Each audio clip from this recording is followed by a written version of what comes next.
over in Romans 1. Yeah, you can either look it up or not, either or. Yeah, I'm looking at the King James, but there was this one verse, and I remember earlier in street preaching looking through some of these verses, and it was just, these little verses come out at you. This isn't, the thing is that this isn't, when you really read the Bible, it is no longer like this cultural Christianity, and it becomes that to you. It becomes real the more and more you read the Bible.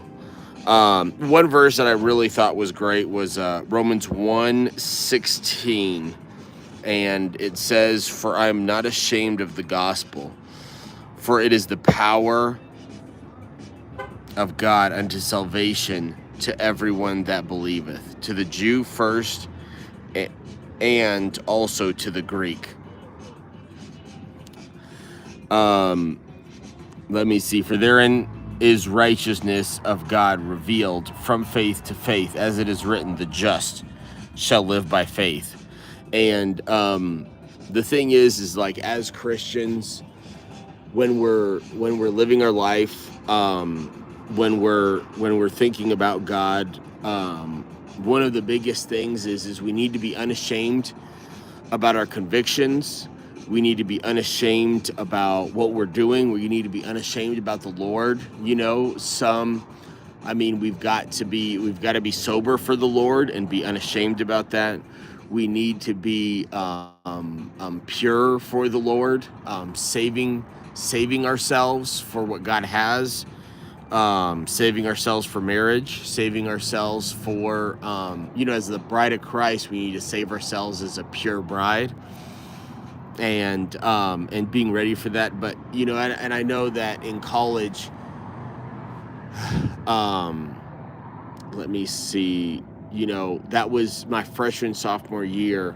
Some of the biggest things that I thought about was during my freshman year I was ashamed, and I think during my sophomore year I really kind of took on this want to be unashamed for God and be that person who's consistently following the Lord, and the whole theme to me of being like fully surrendered to the Lord was huge.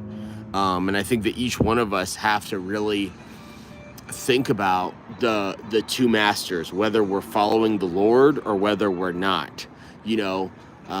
Even just this last Sunday, I was listening to one of the Gospels and hearing that one verse where Jesus Christ said, "You cannot serve two masters," and like, you cannot serve God and mammon. You can't serve God and money.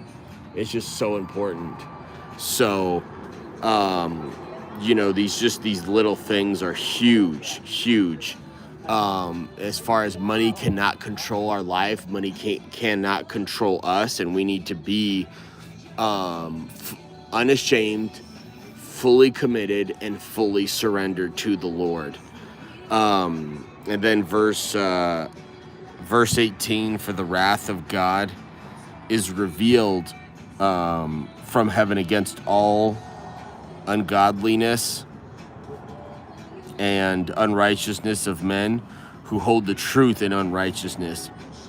I think a lot of people don't realize how important it is to be outside of the wrath of God.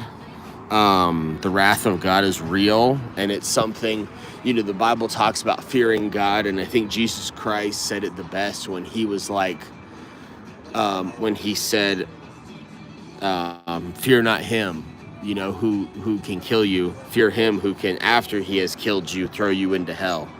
And I think each and every one of us should live with that. God does love and he does care about his people, but it is very important to think about the wrath of God and what's happening and what's going on with it.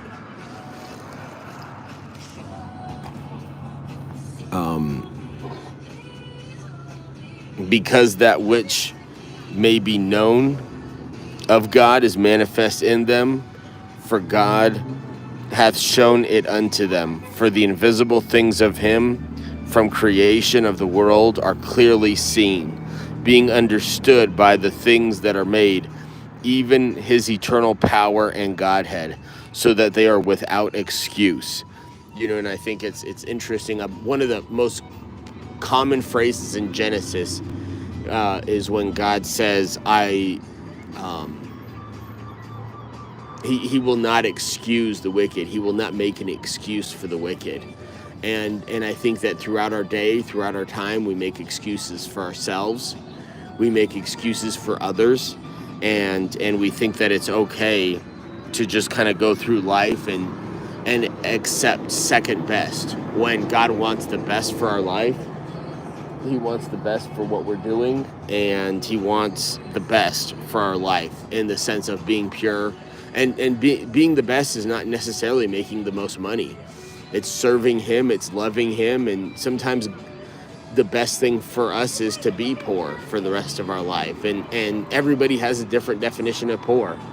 Sometimes some people's definition of success is eating 3 meals a day and just being happy, and some is owning a skyscraper.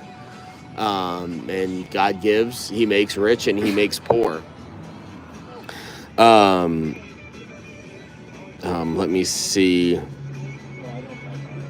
Without excuse. I think, a lot of times we do make excuses because that when they knew God, they glorified him not as God. Neither were thankful, but became vain in their imaginations, and their foolish hearts were darkened. I think, vain imaginations. I think a lot of people think that they're going to be somebody that they never will be. I think a lot of times we think that we're going to be more successful, and success and all those things is possible. It's just that I think that we think good of ourselves when we're not good. We think highly of ourselves when we're not highly to be, and I think the thinking that you're better than you really are is what leads to a lot of problems. Thinking that you're more financially stable than you really are is where a lot of the problems kind of start to begin. Professing themselves to be wise. Let me try to find this. They became fools and changed the glory of the incorruptible God unto the image made like to corruptible man, and to birds and four-footed beasts and creeping things, wherefore God also gave them up to uncleanliness through the lusts of their own hearts, to dishonor their own bodies between themselves. I've always seen this and just kind of just remembered that our consciousness and our will, our direction, if we take a step we may not know. Anytime you take a step on a slippery slope, you don't know when you're going to be able to get back. You don't know when you're going to be able to get back on the truth or back on this or that. So it's important just to stay off the snowball of sin, to be able to stay off the problems that might happen